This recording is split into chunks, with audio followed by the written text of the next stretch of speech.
Ayun, so ito, try natin mag coolant flush ng ADV 150 after 64k 5 years.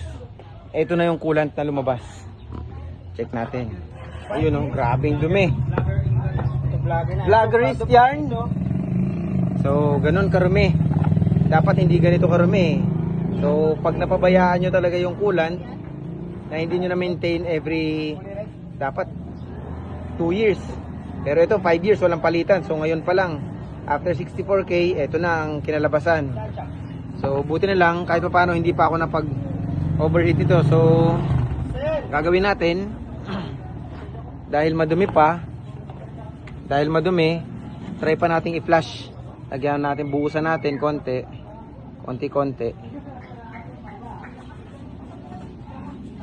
yun, medyo malinis na yung lumalabas. Hindi katulad kanina, kulay kulay putik.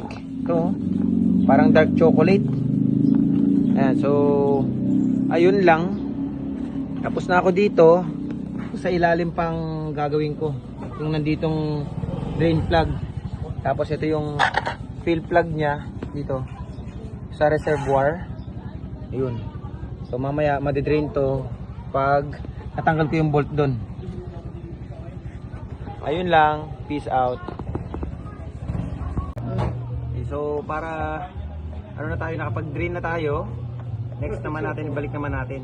So gamit tayo ng kung ano ginamit natin kanina, allen na flower. Ayun, konting ano lang to dahil plastic to. So konting ano lang, snug fit ang tawagin. So punasan natin konti, napunasan na natin to. Balik natin to. Snug fit. Pakiramdaman yung ano lang, medyo mahigpit na. Ayun, okay na yun. Then next part is DIY embudo. Cut mo muna.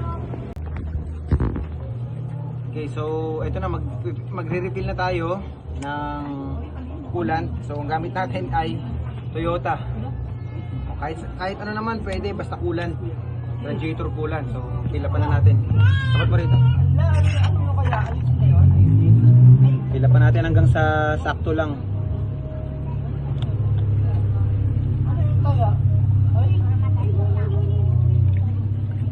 Oops.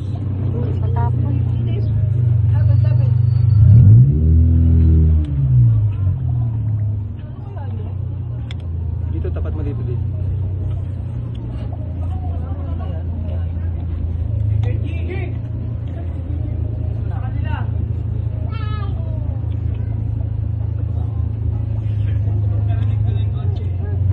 Tutok mo dito.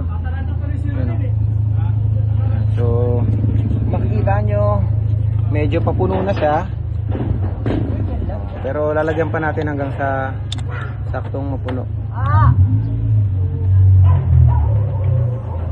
Yun, ayan, so makikita nyo yun, puno na. So pwede na natin takpan. Lipat naman tayo.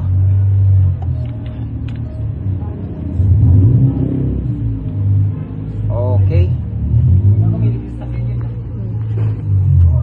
So next naman tayo, dito naman tayo sa reservoir.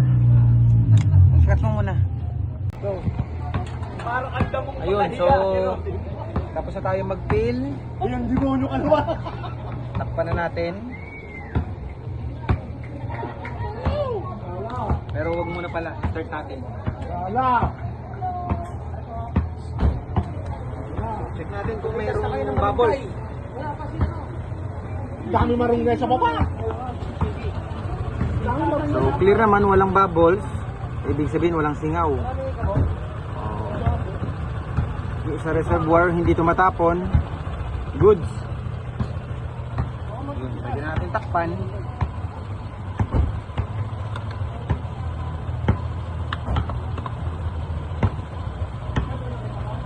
Yun. All good sa peace out.